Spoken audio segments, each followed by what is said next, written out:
In a major turn of events, Yemen's Houthis targeted Israel with a ballistic missile, leaving at least 16 people injured in Tel Aviv. Reports suggest the missile fired by Houthis exploded in a public park in South Tel Aviv. Those injured in the incident have been hurt mainly by shards of glass following the strike.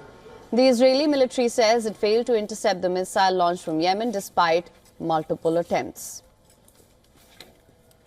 We had a siren, and then actually there was a siren on top of a siren, and we obviously were all sleeping in the building. And then before there was even time to get out the door, it exploded.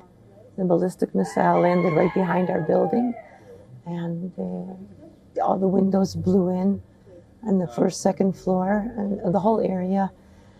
It was very frightening. And before we got, well, I'll speak for myself, but it's true for the whole building. Before there was enough time to get out the door, everything just exploded.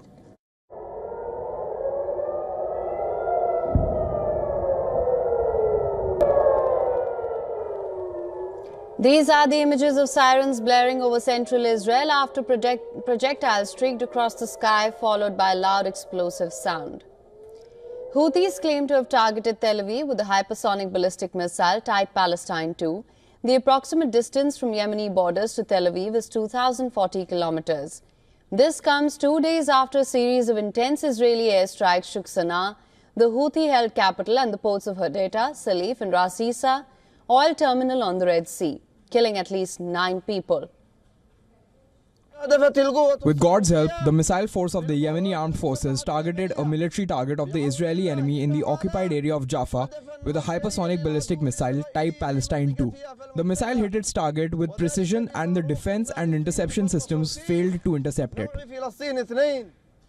Palestine hypersonic missile can travel a range of 2,150 kilometers. It features stealth technology and travels at a speed of Mach 16, meaning it travels 16 times faster than the speed of sound. Palestine hypersonic missile is known for its high maneuverability, capability of bypassing the latest and most powerful air defense systems in the world, including the Iron Dome. Houthis have targeted central Israel 4 times in the last 6 months. On the 19th of July, the Iran-backed group launched a drone strike on Tel Aviv. At least 1 person was killed, while 10 others suffered injuries. 2 months later, Houthis struck central Israel with a hypersonic missile for the first time. The IDF claimed the missile was hit by an interceptor and fragmented in the air, rather than being completely destroyed. On the 16th of December, the Yemen-based group carried out another hypersonic missile attack, but no injuries were reported. 5 days later, Houthis carried out another missile attack targeting Israeli military in Tel Aviv. The Iron Dome is considered virtually impenetrable security system that wards off enemy aerial targets on Israeli soil, but the back-to-back missile and drone attacks have raised concerns over the capabilities of the Iron Dome, the best known of Israel's missile shields. There are looming fears that the Iron Dome may be falling weaker. Reports suggest that Houthis may have finally detected the vulnerabilities of the Iron Dome, which can pose a potential danger to Israel's national security.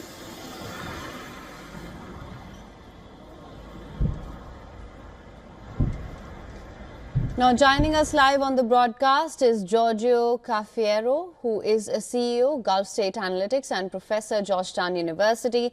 Thank you so much for joining us on the broadcast, Professor.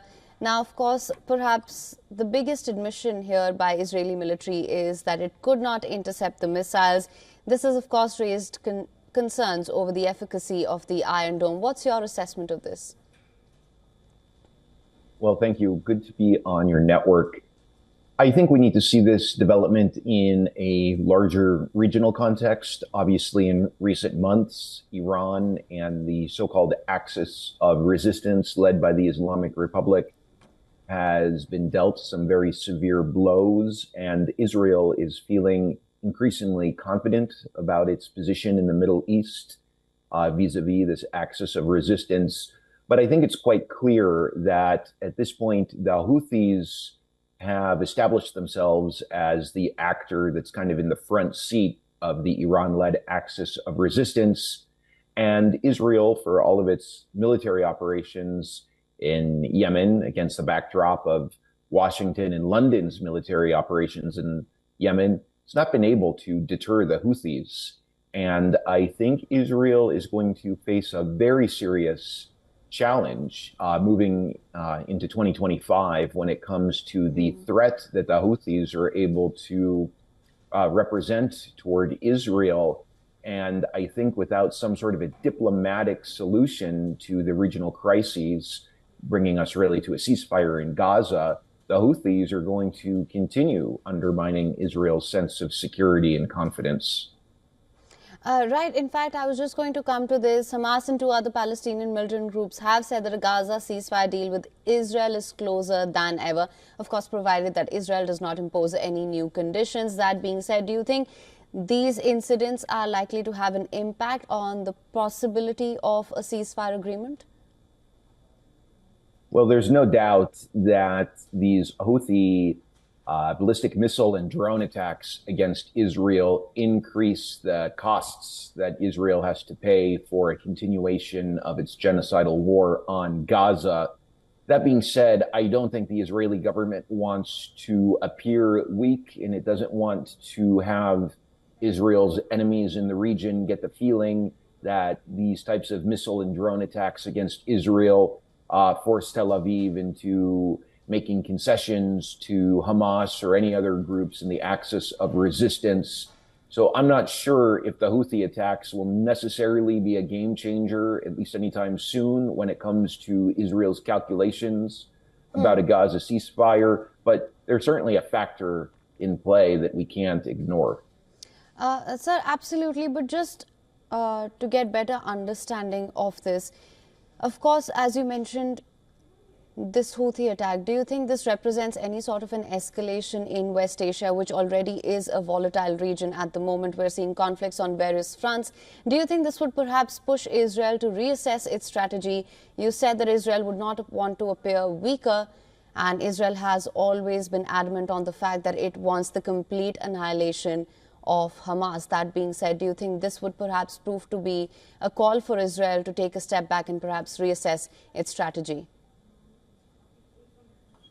I don't think that this latest Houthi attack will necessarily prompt the Israeli leadership to step back and reassess its strategies. We, of course, need to keep in mind that soon after the events of October 7th, 2023, and the subsequent Israeli war on Gaza, the Houthis have been engaged in hostilities, not only with Israel-linked ships, vessels off Yemen's coast in the Red Sea and the Gulf of Aden, but also these direct confrontations against Israel.